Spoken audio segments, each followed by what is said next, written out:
Well, let's go back a second here. Why did you leave NBC to go to ABC? I was offered, I'd been in the Today Show for 13 years. I had then a 7-year-old child. I was not married at that point. 13 years is a long time to get up at 4 o'clock in the morning. And I was offered this position as to be the first female co-anchor. And people thought it was the money. As I said, I was making more money at NBC, but I thought it would be a chance to have a normal life. I wouldn't always be exhausted. I used to see, it wasn't just that I was doing the Today Show. I would be booking guests all morning, you know, to try to get special guests. By that time, we had competition. Good Morning America had started on the air. I thought, I'll have a normal life.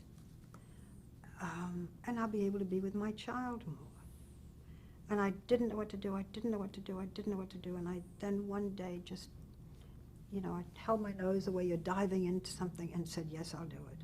I had a contract with NBC that wasn't up until October, and this was like April. And it was the worst summer of my life. I felt I'd made a terrible mistake. I missed NBC. The conventions were on then in Kansas. I went to them in sort of no man's land. I knew no one at ABC. I knew by then that Harry Reasoner didn't want me to come. We did not have Rue Knowledge there. It was not a good news department. It was a terrible time. And I was on it for about a year and a half, the worst time for me professionally. Terrible press, you know, as if I was some, I don't know, chorus girl that had come out of Radio City or something. I mean, there were terrible cartoons of me, in part because I hadn't come from United Press or Associated Press. I was raised in television.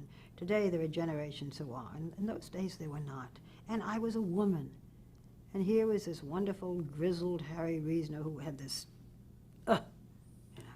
And what saved me, if anything did, were letters primarily from women who said, hang in there, if you can do it, we can do it. And one telegram that I got one day, and this was somebody I hadn't known, and I opened it up and it said, don't let the bastards get you down.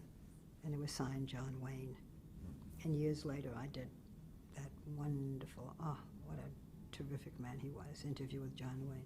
But it was a terrible time. But again, I say to young people, sometimes you have to go through something like this to know that it wasn't all luck. And to know that you can work your way back at whatever it is, because I did, and it took years. Who was your producer